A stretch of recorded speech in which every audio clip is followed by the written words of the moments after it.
Ìbàdàn nílé Olúyọ̀lé ọmọ àjẹgbín yóò máa jẹgbín jẹ kára ọmọ àfikàrà fọ́ọ̀rì mu. Ìbàdàn májàmájà tó fi dára àdúgbò lógún.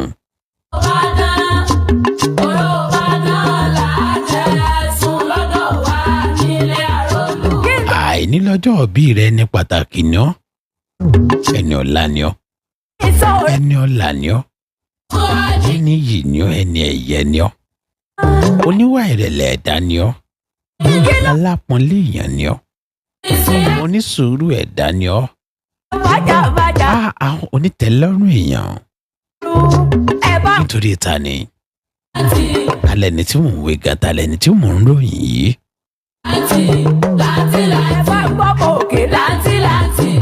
Alamu mi lèmi máa pè é.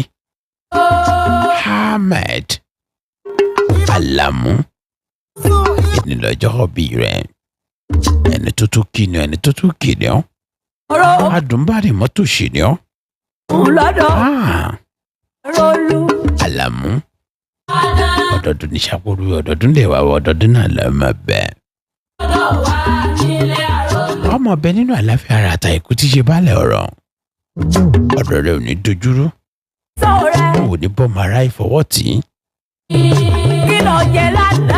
Ọdún tuntun tó mú lókè pẹ̀lú ní ọdún ńlá ni. Ọdún tuntun tó ṣe lókè pẹ̀lú ní ọdún ńlá ni. Ọdún tuntun tó ṣe lókè pẹ̀lú ní ọdún ìdùnnú, ọdún ayọ̀ ni yóò jẹ́. Agbára Ọlọ́run bá mi. Alamu. MC Alamu fúnra rẹ̀. Obì kúkúrò lórí rẹ̀ lónìí. Òrògbò lóní kò gbó. Àtàrí báyìí lóní káyé máa sọ̀rọ̀ rẹ̀ sí rere. Nítorí pé níre báyìí là sọ̀rọ̀ àtàrí. Lọ́jọ́ tí wọ́n bí ọ sáyé, wọ́n fi kọ̀ǹkọ̀ wẹ̀ ọ́. Agbára Ọlọ́run bá mi, gbogbo àdúrà tí gbogbo èèyàn bá ṣe fún ọ látàná dòní dọ̀la. Agbára Ọlọ́run bá mi yóò mọ kàn gbọ̀ngbọ̀ báyìí ni. Ọjọ́ tí wọ́n bí ọ sílé ayé, wọ́n fi ọṣẹ wẹ̀ ọ́.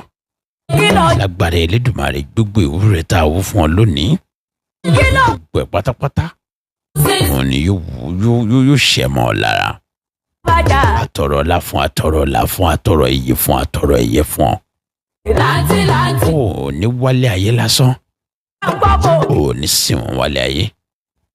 Ó ní ṣe àkóbàtà fọmọ ẹgbẹ́ rẹ̀. Lágbára Elédùmarè. Òkè báyìí lẹ́mú máa rò sí o. Òkè